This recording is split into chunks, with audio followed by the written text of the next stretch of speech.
ちは。 Hello, ちょっと散歩してます。 came to walk. これちょっと This one, 他とは違う草が生えてるんですけど、this is this unique one アシタバっていう called Ashitaba.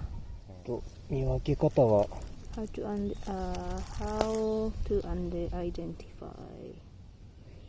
匂いもなんていうのかな、 It has unique smell.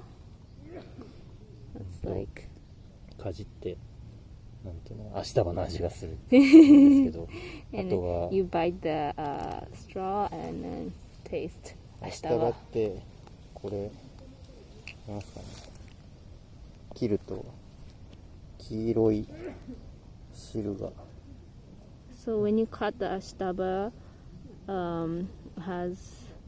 will make a color juice これ like 落ちないんで注意してください。 yellow, the yellow juice. But once you put this in the clothes, it's not be able to remove. So be careful.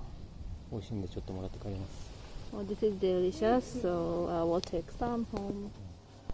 アシタバちょろっと取ってきたんで、さっと茹でてマヨネーズで食べてみようと思います。 Got the ashtaba, so I'm gonna boil quick and eat with mayonnaise.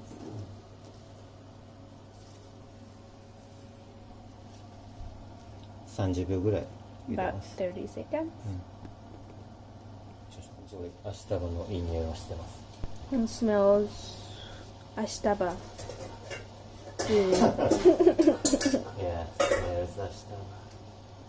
It's nice. like アシタバ。こんな感じですね。 Like this.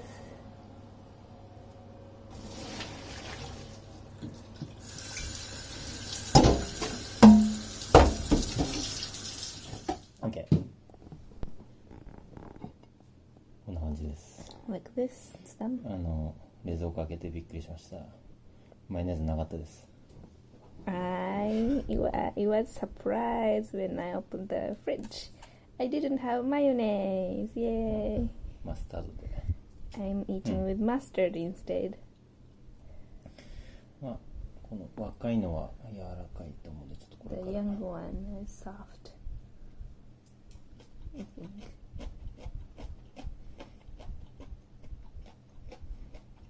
うん。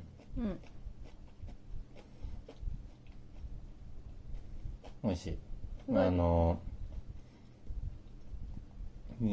んというのかな、セリと三つ葉を混ぜた味ですかね。 It tastes like mixture of seri and mitsuba うん、 that we introduced before.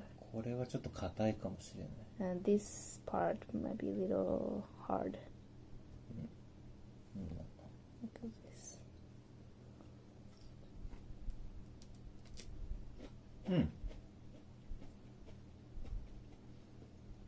大丈夫、美味しいです。 It's good. ちょっと硬い。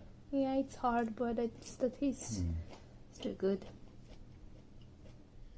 よく似た草でハマウドっていうのがあるんですけど、 It's a similar plant called hamaudo. 結構見分けるの難しくて、 It's difficult to identify. ただハマウドもBut 毒はないんで、 Hamaudo 間違って is 食べちゃって not も大丈夫です。 poisonous, so it's okay to eat